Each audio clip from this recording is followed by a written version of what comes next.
Ya, termasuk kita tanya soal Pak Firly malam hari ini. Beliau dapat bocorannya kalau soal itu. Ya. Baik. Mas Owi, ini kira-kira kontrak-kontrak negara-negara yang sudah ingin pelatihan intelijen ke Israel, yang sudah siap beli sistem pertahanan ke Israel, yang mau beli senjata-senjata, itu kira-kira masih berlanjut ya nih kontraknya nih?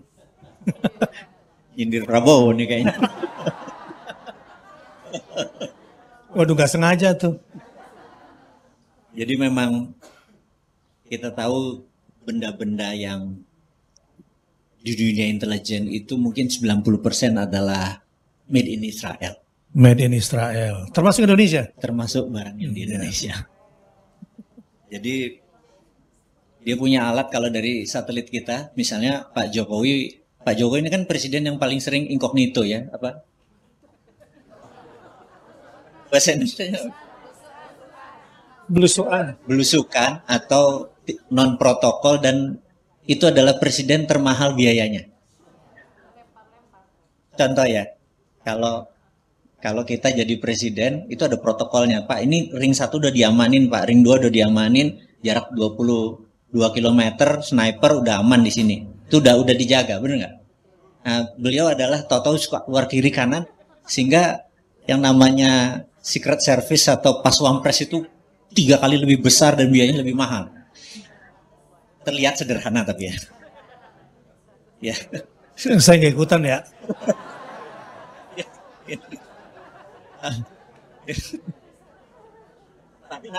Karena beda status nih. Kalau yang ngomong beliau kan aman-aman aja ya. Pertanyaannya, ini kan dunia beramai-ramai selama ini kan kagum dong dengan teknologi dan peperangan mereka.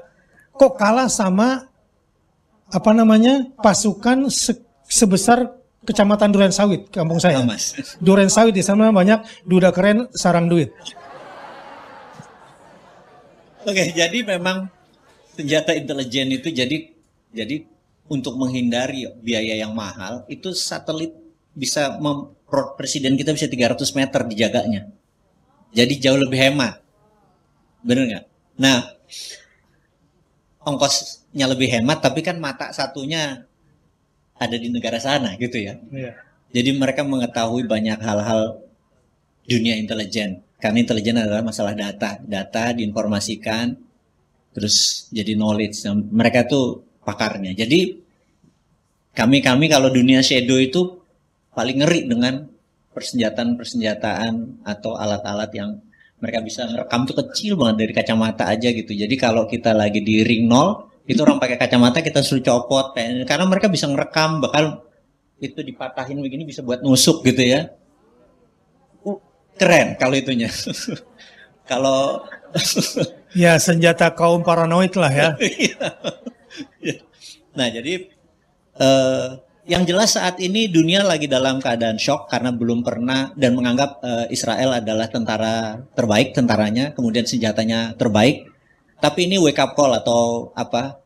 Jadi orang bangun gitu ya, ternyata Israel nggak gitu-gitu amat. Nah, jadi bagi kita, kalau saya ini lebih cinta damai ya. Saya lebih ke diplomatis di dalam memerangi hak hidup bangsa Palestina. Saya mungkin nggak ada nyali untuk nembakin senjata gitu ya. Iya.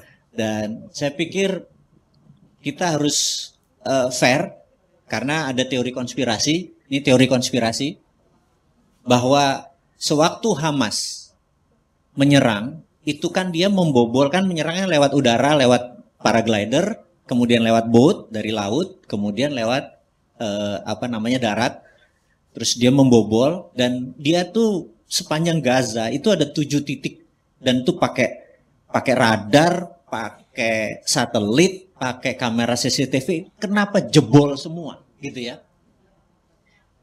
Maka teori konspirasinya adalah mereka tuh tega membunuh 1000 bangsanya demi mendapatkan cara untuk menaklukkan jalur Gaza. Paham ya maksudnya ya? Jadi mereka yang bocorin, emang Hamas bergerak beneran, tetapi itu menjadi legitimasi tool mereka untuk pembenaran bahwa ini yang harus dikampanyekan bahwa orang Hamas kejam, 40 bayi dipenggal segala macam. Tapi satu pun videonya jangan-jangan AI, bener nggak? Tapi kita kalah nih, kalah apa ya? Kampanye, kalah narasi, kalah buzzer, kalah propaganda, gitu. Nah, ini yang kita mau kalau dari sisi kita harus yang bisa mengalahkan, kan kalau di dalam propaganda adalah ciptakan kebohongan besar, ulang-ulangi, pada akhirnya mereka akan percaya, benar nggak? Sementara kita membawa kebenaran tidak pernah diulang-ulangi, akan kalah dengan kebohongan besar atau kebohongan lah, benar nggak? Itu, nah inilah. Sayangnya gini, publik itu mendengar pakai mata. Oh gitu ya? Iya, bukan pakai telinga. Jadi dia tidak mencari kebenaran, tapi cari fakta. Fakta itu apa yang dia lihat. Padahal ilmu itu apa yang dia dengar. Faktanya didesain tadi pakai AI, iya, benar nggak? Lanjut.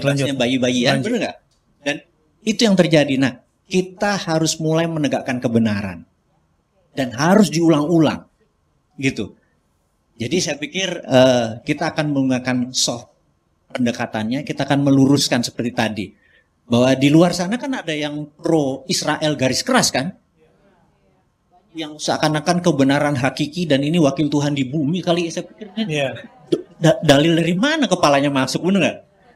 Nah, dan buzzernya di Indonesia juga udah ada. Gitu ya? Iya. Nah, kita sekarang ngingatin dengan fakta dan kita ulang-ulang. Fakta, tidak ada rekayasa cerita tadi bahwa ini adalah Israel. Nggak ada. Nanti saya mungkin lewat UBN Pak Ustadz akan saya kasih data Injil tahun 1907, Injil 1917 untuk membuktikan bahwa di dunia ini dia bisa mengganti Injil hanya untuk menaruh kata Israel. Juga terjemahan Quran terbaru ada kata negeri Israel, bukan Palestina lagi. Bayangin, kalau sebagai suku boleh, bener nggak? Israel memang suku, anggap seperti Sunda gitu kan. Tapi kalau negara Israel nggak ada, gitu loh. Dia bisa taruh sehingga anak-anak generasi nanti, entah itu dia Nasaro, entah itu dia Islam, Muslim segala macam, bilang Nabi Isa turun di Israel, gitu loh. Di Palestina harusnya gitu loh. Dia bisa menggeser sejarah dan itu hebatnya mereka. Rasanya itu aja dulu. Kita kasih istirahat minum dulu Pak. Minum dulu. Ini audiennya lagi asik banget nih. Ya.